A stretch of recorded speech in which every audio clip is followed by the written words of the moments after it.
Hola a todos, yo soy Martín Pitón y lo que empieza ahora es un nuevo reportaje de Micromundos, un podcast de actualidad sobre política y economía de la Argentina. La semana que acaba de concluir, Milei cumplió 2 años como presidente de la Nación. La primera parte de su mandato ya ha sido concluida y comenzamos el año 3 de la era de Javier Milei. Simultáneamente, con este aniversario, donde por supuesto vamos a tratar de trazar un balance de lo que han sido estos 2 primeros años de Milei con nuestro invitado, el gobierno ha lanzado, diría yo, su reforma más ambiciosa hasta ahora, que es la reforma laboral. A diferencia de lo que han hecho muchos medios, y que correctamente lo han hecho, de analizar la reforma laboral desde el punto de vista laboral, desde el punto de vista técnico y con todas las consecuencias que va a acarrear para los trabajadores, yo me voy a permitir tomar un desvío en esa visión, y en esta oportunidad no voy a analizar la reforma laboral como una reforma legal y técnica, sino permítanme esta digresión, que para mí la reforma laboral tiene que ver más no con una recategorización o reestructuración de derechos laborales, sino como parte de la batalla cultural del gobierno. Y dentro de lo que es la batalla cultural del gobierno, ¿no?, con lo que sería una herramienta de disciplinamiento de la sociedad. Me parece que la reforma laboral que se acaba de lanzar también es eso, ¿no? Además, ¿no?, de, por supuesto, de toda la polémica que ha generado y que va a generar mucha más polémica, ¿no?, sobre el banco de horas, las indemnizaciones, lo que se toma como salario, las vacaciones y todo lo que hemos venido escuchando. Pero me parece que hay como, ¿no?, en las cebollas una capa más, un análisis un poco más complejo sobre esta reforma laboral, que es la primera gran reforma que lanza Milei. Y hay que tener esto muy en cuenta, porque además esta reforma, este proyecto de reforma laboral, mejor dicho, nos sirve para ver cómo va a ser lo que viene, cómo van a ser las siguientes reformas, porque no son iniciativas políticas y económicas aisladas, sino que están encadenadas. Y para mí, el tema del trabajo es un tema muy importante porque te formatea la sociedad de alguna manera, ¿no? Y aquí empiezan a jugar un montón de factores. Un poco este es el marco inicial que yo quería darle a la charla que vamos a tener con Pablo Avelluto, que a mí me costó mucho elegir a alguien para hacer un balance de Javier Milei, y se me ocurrió pensar en Pablo, primero porque comparto mucho su pensamiento, pero más allá de compartir su pensamiento, me parece un tipo muy lúcido para analizar lo que está ocurriendo y lo que viene ocurriendo. Es cierto que es un tipo con una posición tomada muy fuerte, pero me parece interesante porque esa posición tomada no está construida desde el fanatismo, ¿no?, de lo anti, sino está construida, diría yo, desde un pensamiento liberal, que somos muchos los que lo tenemos y que ahora, de la noche a la mañana, nos hemos convertido en zurdos. Esta es la charla con Pablo Avelluto. Hola Pablo, ¿cómo estás? Hola Martín, ¿cómo estás? Muy bien. Bueno, hace poco, arranco por algo recontra básico. Hace poco hiciste como una especie de seminario, de taller en un lugar muy bueno que se llama Naeski, y era algo así como, no sé, cómo sobrevivir a Milei. Uh-huh. ¿Y qué aprendiste Sí, vos de cómo sobrevivir a Milei ahí, en tu propio taller? la idea del taller fue una idea que se le ocurrió a uno de los dueños de la librería y un gran amigo y editor, que es Ignacio Iraola, que él venía escuchándome o leyendo algunas intervenciones mías y decía, vos tenés que dar... A él se le ocurrió que yo podía dar un taller sobre cómo sobrevivir a Milei y me convenció y así empezó todo.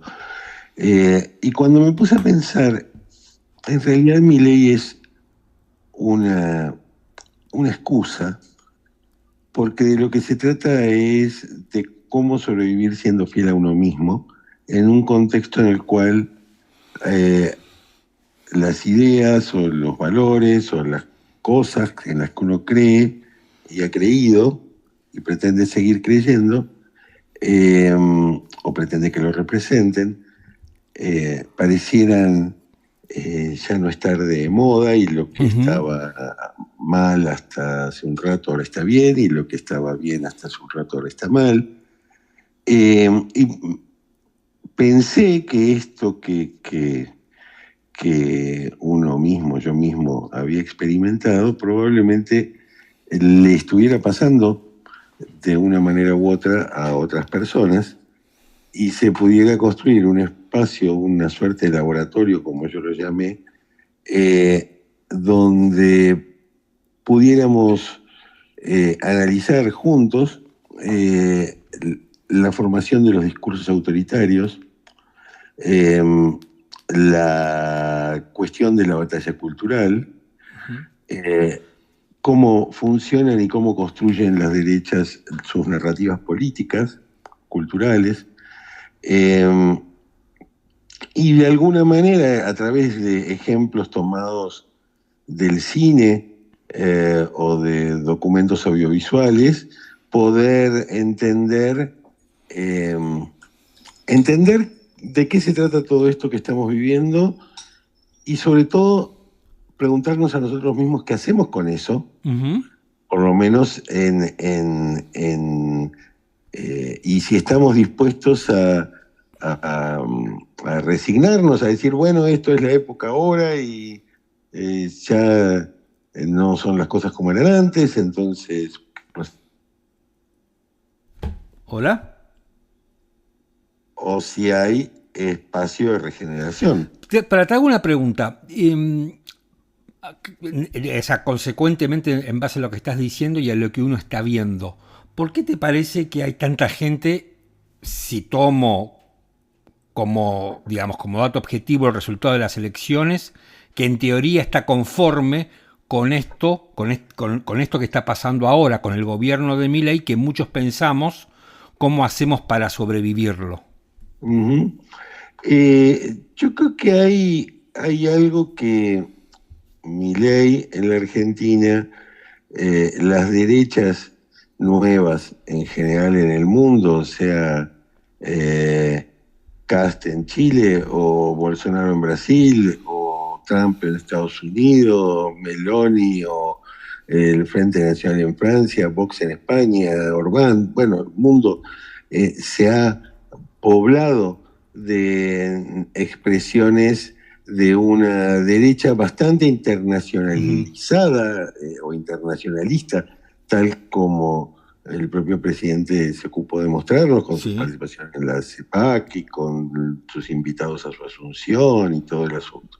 Entonces, por un lado, creo que esas derechas construyeron una narración basada en la venganza, que en disputar la condición de víctimas. Entonces, en su narrativa, que es muy poderosa, y por eso creo que es exitosa en términos electorales en la Argentina y en otros lugares, aparece muy claramente quiénes son los héroes, quiénes son los villanos y quiénes son las víctimas. La víctima es el ciudadano, el villano es el Estado, la casta. Y después, por más que uno se desgañite diciendo, pero ustedes dicen que no son la casta, pero lo tienen así, sí. No importa si es verdad o mentira, importa si el relato funciona o no funciona.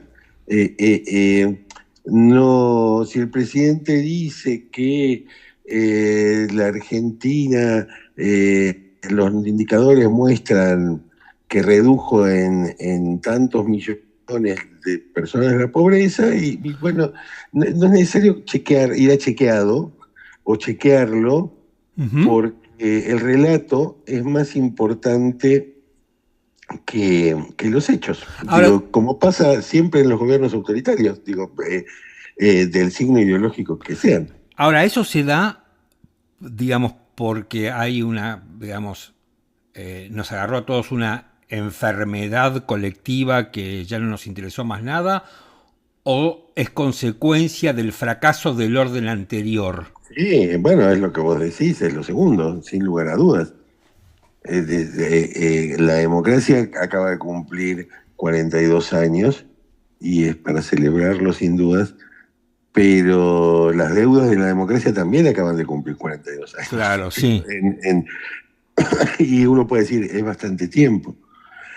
Aún con los vaivenes que hemos tenido y aún con los avances que hemos tenido en muchas áreas, Sí. hay una economía que no crece desde hace muchísimos años y hay niveles de pobreza que son inaceptables. Bueno, no voy a contar la lista de nuestros males, pero lo que sí pienso es que sin dudas hay una responsabilidad de los sectores democráticos de la Argentina en, en no haber logrado, no haberse hecho cargo, no haber hecho los acuerdos, no haber gobernado lo suficientemente bien Sí. como para que no tuviéramos ahora que atravesar este experimento. Pero por eso yo una de las cosas que estoy convencido, aún a riesgo de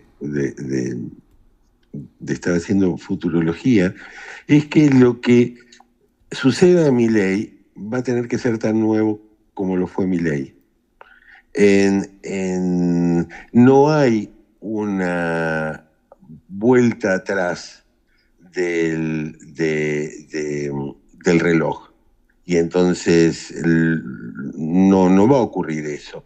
Lo más probable que ocurra es que estas nuevas condiciones de construcción política, donde de pronto en una semana o 10 días todos estamos hablando de un pastor que quiere ser presidente. Sí. eh, Se me vino a la cabeza exactamente ese pastor cuando dijiste lo que estabas diciendo. Bueno, pero vos te acordarás, igual que yo, que antes un señor, para que se pensara que podía tener aspiraciones de ser candidato a presidente algún día a lo largo de su vida, tenía que pasar una vida Sí, prácticamente. claro. Digo, no importa si pensás en Menem, si pensás en Duhalde, si pensás en Kirchner, si pensás en Alfonsín. Los tipos ahora, si yo hago la operación mediático-tecnológica correcta, logro lo que esos hombres necesitaban décadas para lograr que se hable de ellos. No, estoy de acuerdo. Entonces creo que la alternativa, para llamarla de algún modo, uno puede decir casi ofensivo, deliberadamente ofensivo hacia los mileístas, la alternativa democrática a Milei, es una alternativa que está en construcción, de lo cual podrá participar sin dudas la política tradicional argentina, hoy tan poco representativa, pero que se va a tener que nutrir de la sociedad civil, de las personas, de los individuos, más que pero discúlpame, ver más con un movimiento novedoso como lo fue Milei en su momento, antes de ser como es ahora casta o burocracia política. En base a lo que estás diciendo, ¿lo que estamos viendo es un gobierno disruptivo o es un cambio del esquema democrático? ¿O no sabes dónde termina? Bueno, las tres respuestas son correctas, si me permitís. A ver, el gobierno juega al fleje. Sí. Todo el tiempo, ¿no? Para los que no saben qué quiere decir cuando la gente juega al fleje en el tenis, es que trata de hacer que la pelotita rebote del lado de adentro, casi sobre la línea o sobre la línea, para que el punto sea bueno. Ahora, eso requiere una precisión quirúrgica. Muchas veces la pelotita se va afuera. Y yo creo que Milei oscila, sobre todo porque hay algo que yo creo que se subestima a veces en los análisis, que es que el verdadero proyecto de Milei, más allá de la economía y de la estabilización de la economía, es la batalla cultural. Por supuesto, estamos totalmente de acuerdo. Sí.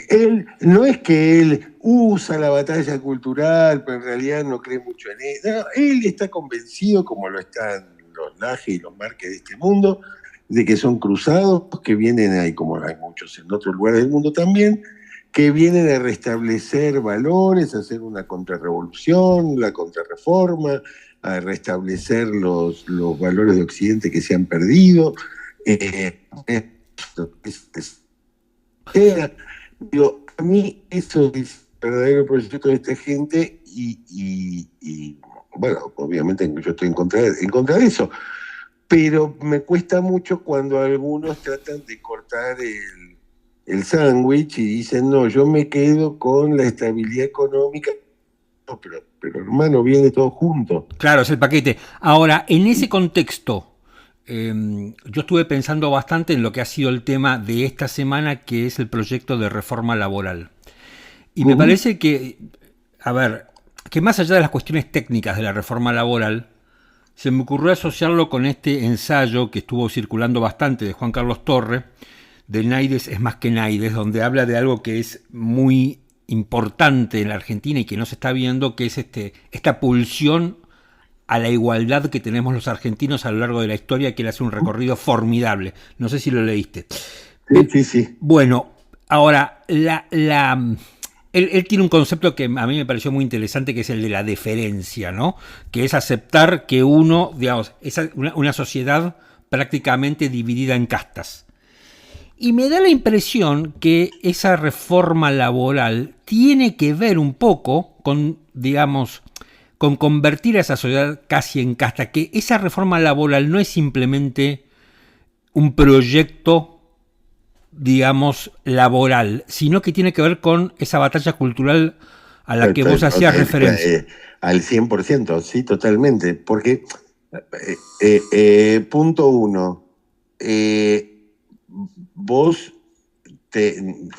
sin duda la legislación laboral, todas, necesitan actualizarse, ayornarse, simplificarse, mejorarse. Entonces estamos todos de acuerdo. Ahora bien, como te decía, lo que mueve a Milei es la venganza. Lo que mueve al mileísmo es la venganza. Aquí hay una suerte de revancha en esa referencia que me resulta muy atractiva que haces a lo de Juan Carlos Torre, porque está ahí esta idea de los derrotados y humillados del pasado, que habrían sido los empresarios que tuvieron que cerrar por los juicios laborales y la industria del juicio, y que no contratan gente porque es muy caro, y que tienen que pagar muchos impuestos. Entonces, primero cuando el principal problema es que no hay laburo porque es caro contratar gente, no hay laburo porque no hay producción, digo, Claro. porque no hay que hacer. Entonces, y el segundo paso es entonces el gobierno emprende la lógica de su reforma laboral como si fuera el restablecimiento de un orden pre-derechos laborales, digamos, y hecho a los ojos de la conveniencia de uno solo de los lados del mostrador. Cuando en realidad la historia del derecho laboral, entiendo yo, sin ser un especialista en el tema, consistió, como vos bien decías, en cómo se iban otorgando mejores condiciones de trabajo. Seguro. Para los trabajadores. Y cómo el Estado velaba por su cumplimiento.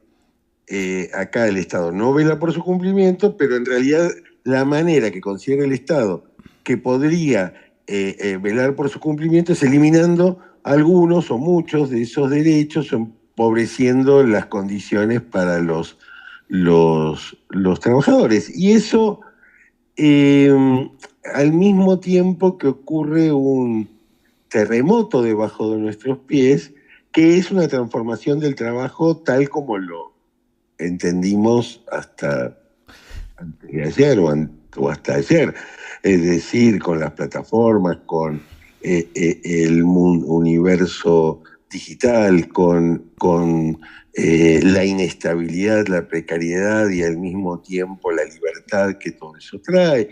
Digo, hay una sociedad cambiando, un mundo cambiando, a una velocidad, por supuesto, mucho mayor que la legislación puede acompañar.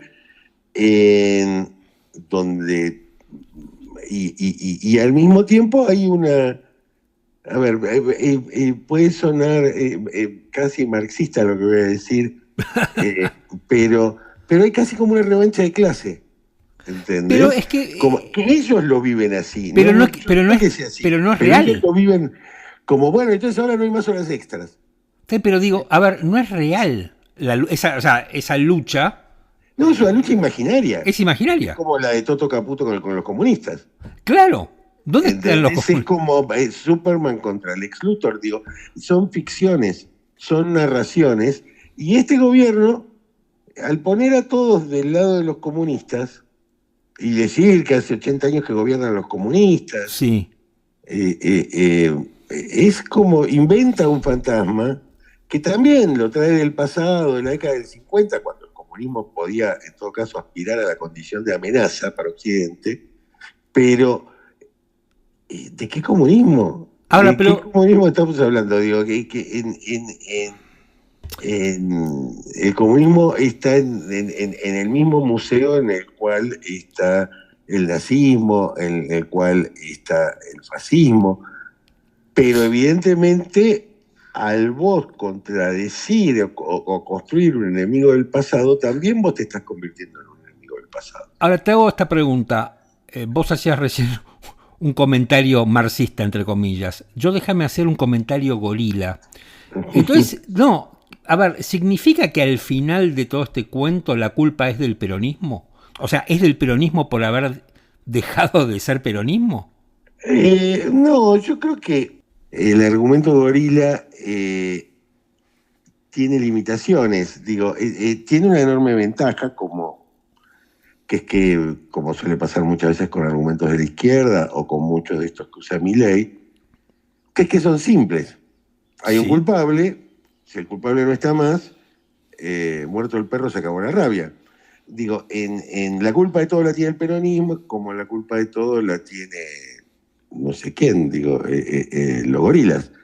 Yo creo que es, lamentablemente, digo, es más complejo. Creo que al peronismo le tocó, además de un mal gobierno en muy malas condiciones, internas y externas, con la pandemia y con una interna no resuelta con la expresidenta y con un presidente seguramente con pocas capacidades para el cargo, que el cargo le quedaba muy grande, que tenía que ocupar. Por lo que fuera, el peronismo ahí tocó fondo en términos de su explicación, su narración, su capacidad de construir una ilusión política para una mayoría de argentinos. Y al mismo tiempo esto coincidió temporalmente con el surgimiento de un nuevo fenómeno político como es el caso de Milei, algo que en sus inicios por lo menos le comió una parte de su electorado más joven en la provincia de Buenos Aires, y por el otro lado también está viviendo una transformación de los modos de hacer política, lo del pastor que hablamos hace un ratito. Uh-huh. Es decir, de los modos en los cuales se construyen los liderazgos, las candidaturas. El Congreso no se ha llenado de personajes de los medios, se ha llenado de personajes de los medios, bueno, apareció precisamente por esto, porque pero el Congreso está diciendo ser conocida por su nombre y apellido ha sido más difícil que para Carl Reichardt o para cualquiera de ellas. Digo, lo cual no tiene nada en particular en contra de ellas, pero sí, evidentemente, la apropiación de la popularidad y la capacidad hoy de generar de eso una noticia inmediata cambia las condiciones de la política. Eso también le pasa al peronismo. Ahora, todo eso... te diría que le pasa a todo el sistema político argentino, que estalló por el aire en 1000 pedazos, sí. Y que solo baila al ritmo de la música que Milei ofrece. Entonces algunos bailan, algunos se pasan de bando, otros bailan más cerca, otros se van a un rincón, y algunos tratamos de ver qué viene después de todo este asunto, de construirlo. Pablo, ¿por qué pensás, bueno, no sé si vas a coincidir, esta es mi afirmación, yo creo que digamos, el sistema político voló por el aire, pero vos fijate que en el 2001, con el cimbronazo tan fuerte que fue, el sistema político no voló por el aire, el sistema político fue, te diría, con sus errores y con sus miserias, pero fue una herramienta útil para amortiguar, ¿no?, un poco el 2001 e incluso, si querés, hasta para resolverlo, porque hubo una salida allí política. Me da la impresión que ahora sí voló por el aire. ¿Por qué aquella vez no voló por el aire y en definitiva terminó siendo parte de la solución y ahora vuela por el aire? Bueno, entre otras cosas porque pasaron casi 25 años Sí, sí. de tensiones, de ascensos y descensos, de ilusiones y de frustraciones. Eso es muy diferente. Y por el otro lado, por aquello del agua y el río de Heródoto, ¿no? Digo, todo cambia. Para mí no es fácil compararlo.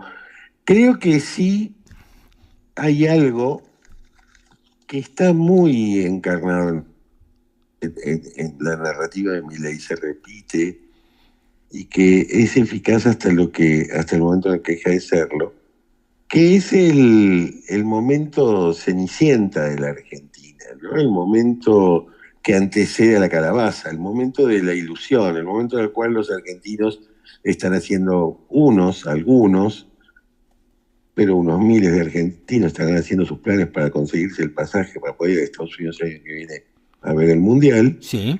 Y mientras otros están viendo a qué hora van a salir a agarrar la bicicleta para hacerse unos mangos llevando y trayendo platos de comida. Entonces, yo creo que ese modelo de país es que ya lo hemos vivido, es el que viene a la mañana después de la borrachera y después de la resaca, ¿no? Uh-huh. Cuando la realidad empieza a imponerse y te das cuenta que por ahí no es tan lógico que hay algo más que la estabilidad económica en la vida.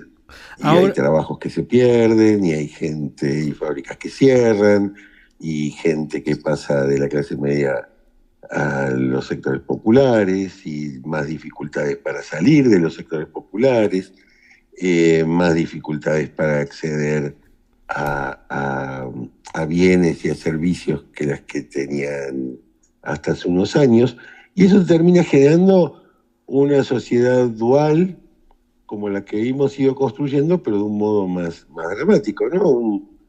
Pequeños guetos de poblaciones con acceso a bienes y servicios de calidad, y en inmensas mayorías destinadas a arreglarse como puedan.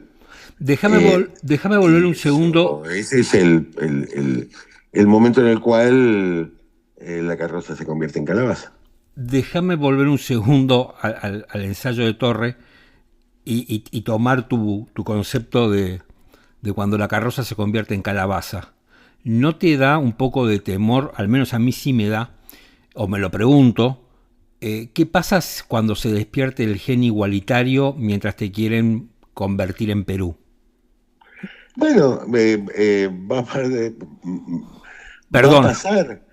pasar. Lo que va a pasar es que va a pasar de un modo diferente a como pasó en 1945, a como pasó en 1983, o incluso a como pasó en 2023. O como pasó con el kirchnerismo, va a aparecer con un nuevo rostro. ¿Quién hubiera pensado hace 2 años que el nuevo alcalde de Nueva York iba a ser un tipo de izquierda con posiciones claramente en las antípodas de esta ola de discursos conservadores y liberales liberal conservadores en el mundo, y sin embargo aparecen. Digo, Milei nos enseñó también Sí. que la historia tiene estos giros y estos volantazos. El problema, para mí, y ahí depende de dónde cada uno se para, y todos tienen derecho a pararse donde quieren o pueden, pero es, ok, yo me dejo llevar, yo voy a ser parte de esta ola, me agarro del pescante, del pasamano del colectivo, del subte, para que esto me lleve hasta la próxima desilusión, o prefiero ser de los que dijimos, no, yo no. Yo no, no es esto lo que me interesa. Esto no va conmigo. Y eso ha sido te diría que ha sido muy revelador en estos 2 primeros años. Porque uno vio gente impensada Uh-huh. subirse al tren y vio algunos casos, quizás también impensados o sorpresivos. Gente dijo, no, no, yo no. Yo no, conmigo no, varones, decía Beltrán, en 678, conmigo no. Digo, y eso, y gente de distintos orígenes ideológicos, trayectorias públicas, digo, y hay mucha gente que dice yo no. Y eso no implica necesariamente que te convertís En zurdo, en alguno de en los marxista. formatos establecidos, preestablecidos, digo, sino simplemente yo no. Es y porque en esta narración sobre la libertad y en contra del Estado que se repite diariamente, no hay tanta libertad al final del camino. No, ¿Entendés? eso La es lo que libertad es pasa. otra cosa. Eso es lo que pasa y por eso creo, y que debe ser bastante peligroso, al menos en mi imaginación, que pasará el día que la carroza se convierta en calabaza. Ahora, Bueno, no somos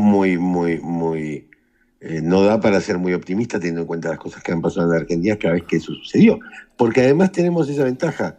Esta película es una remake de otra sí, película que fue una remake de otra película que fue una remake en la década del 70 y que está disponible para el que la quiera ver en YouTube, que se llama Plata Dulce. sí, claro. Está, digo, allí se cuenta esta misma historia, se cuenta otro relato sobre esta época, sobre esa época que se repitió 20 años después y que se vuelve a repetir 20 años después,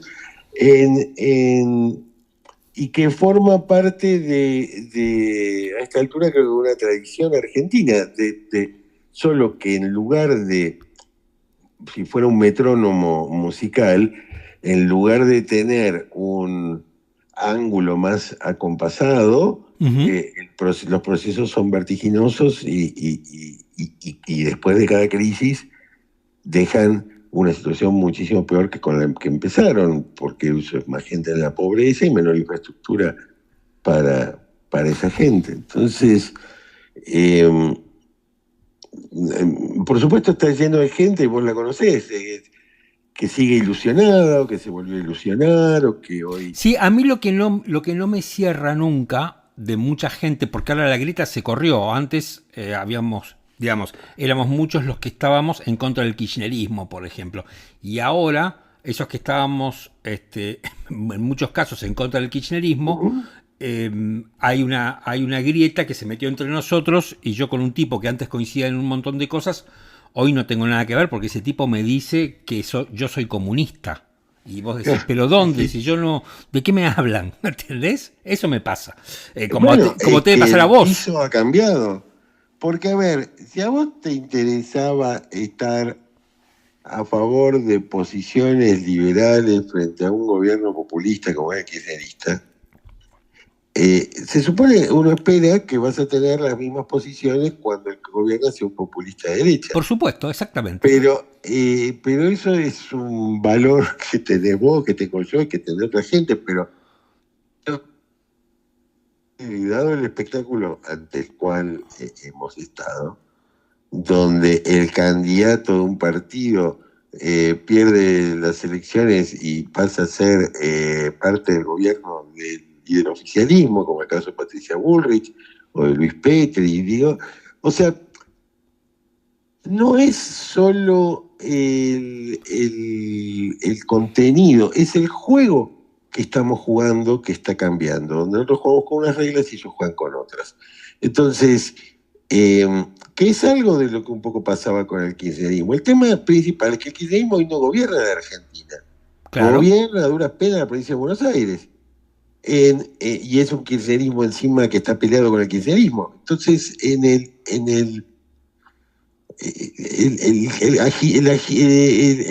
kirchnerismo era un adversario político muy poderoso, y cuando era un adversario político muy poderoso, sí estaba yo manifestándome críticamente sobre lo que pensaba Sí.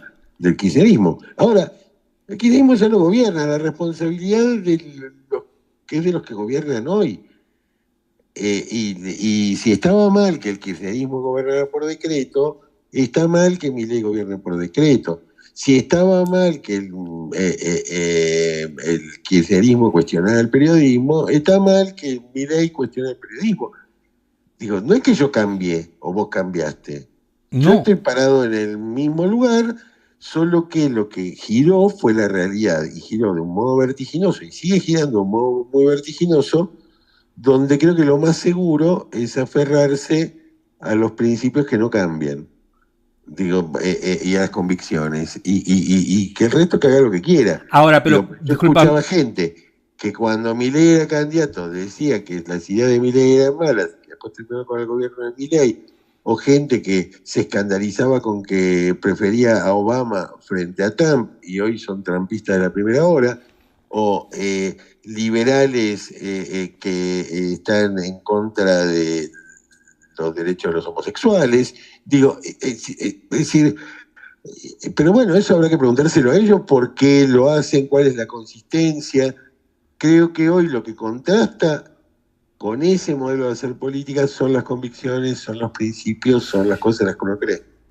Para ir cerrando, así no te robo más tiempo, a mí de todo el análisis hay algo que no me termina de cerrar, digamos, de todo lo que pensás vos, que me transmitís, y todo lo que pienso yo, que es bastante parecido, pero a mí hay algo que no me termina de cerrar, y es la mayoría de la gente, cuando Milei en las elecciones de medio término gana de la forma tan contundente que gana, ¿es porque no hay una propuesta superadora del otro lado, o la gente, como decías vos, está comprando una parte del combo que es bajó la inflación y tenés una estabilidad cambiaria y una estabilidad de precios, y el resto no me importa, se lo dejo a los progres? No, la batalla cultural no Sí, me interesa. entonces, a ver, todas las hipótesis son varias y no son excluyentes.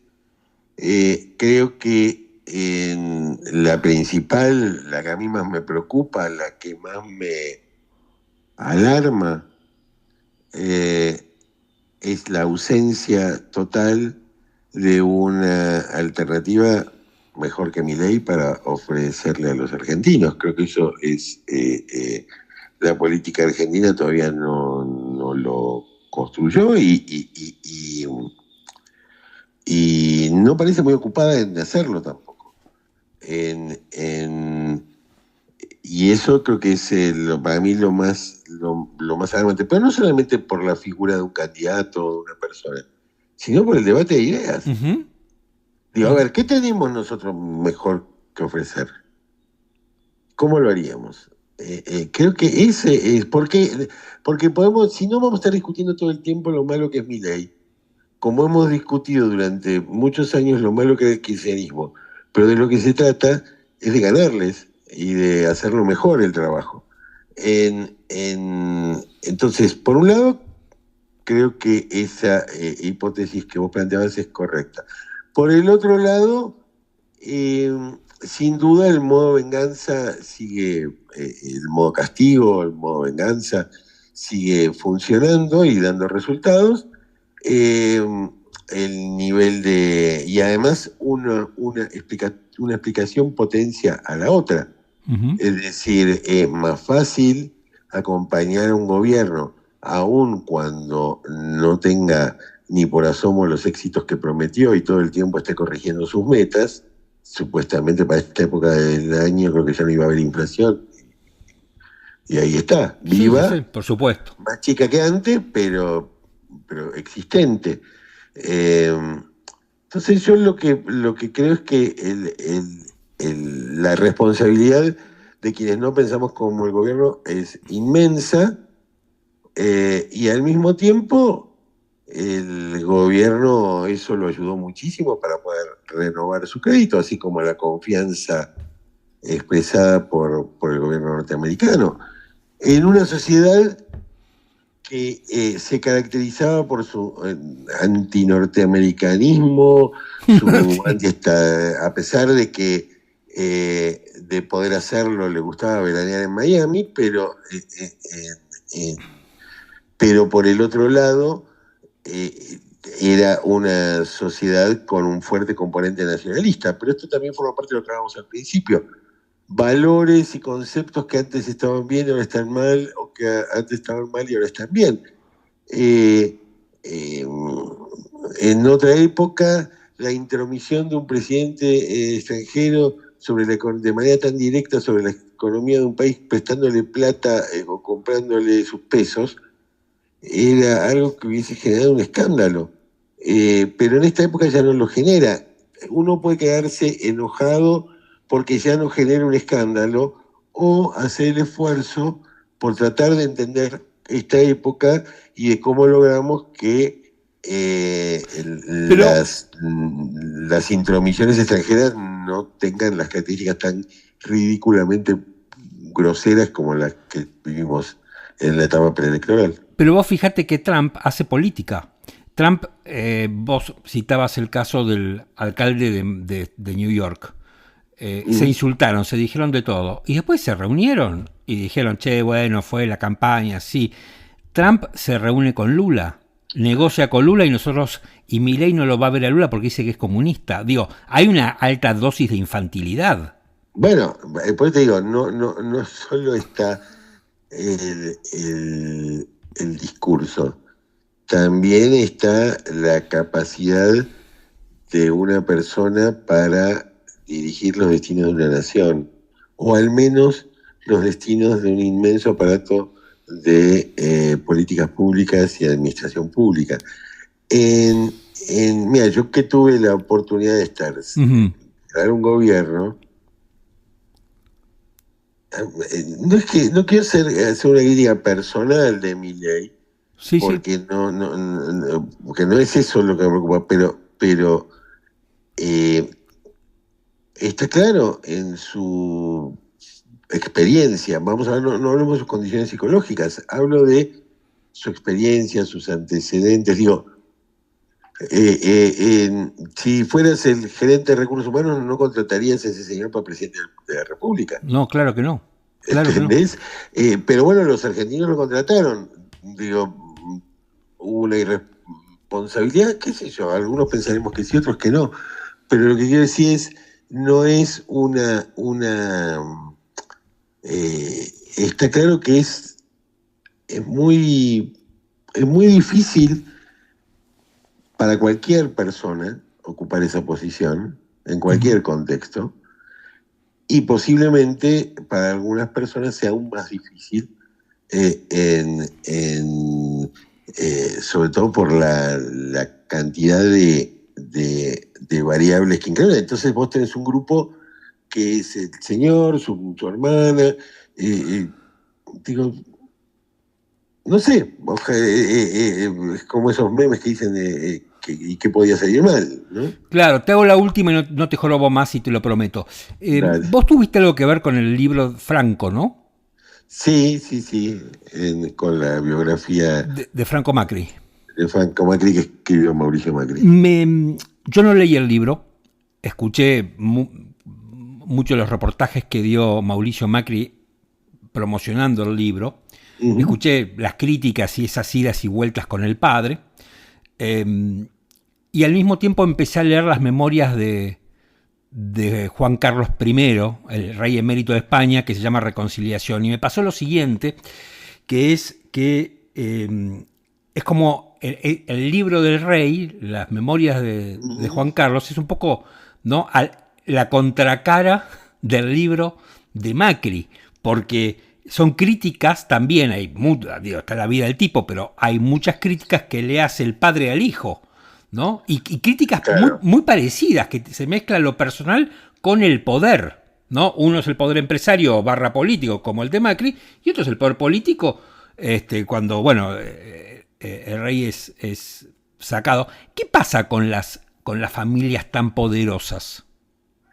Y bueno, yo creo que hay un tema, y en la monarquía ese tema es, se diría la regla básica, que es la sucesión. Uh-huh. Y la sucesión implica para muchas personas, sobre todo que son muy poderosas, exitosas, implica la extinción también. Implica pensar en cuando yo no voy a estar. Y nadie tiene ganas de pensar mucho en cuando no va a estar. Por Claro. supuesto, los que lo logran hacer suelen ser mejores, incluso mejores padres, pero en pensar en eso en algunos casos es muy difícil, al mismo tiempo es necesario, y terminan produciéndose en muchos casos relaciones muy complejas, donde además en esos niveles de poder, las aspiraciones también son muy complejas, porque para ganar esas batallas entre padres e hijos, los montos de las apuestas son muy altos, digamos, en lo que hay que poner en riesgo, lo que hay que poner en valor.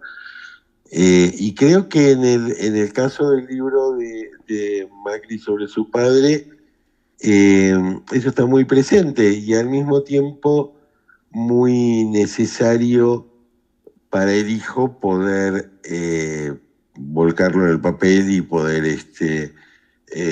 contar sus razones, porque muchas veces las razones profundas por las que hacemos nuestras cosas o hacemos nuestros proyectos o nuestros planes, no siempre son las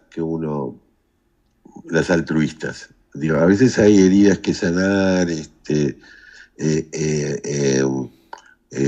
cosas que corregir, desafíos que tomar, y el libro es la historia de ese desafío y de alguna manera también de esa sanación de heridas de un vínculo complejo con alguien a quien al mismo tiempo admira y ama profundamente. Pablo, muchísimas gracias por esta larga charla que tuvimos. Bueno, no, gracias a vos por el interés. Te mando un abrazo. Un Gracias. abrazo grande, hasta luego. All right.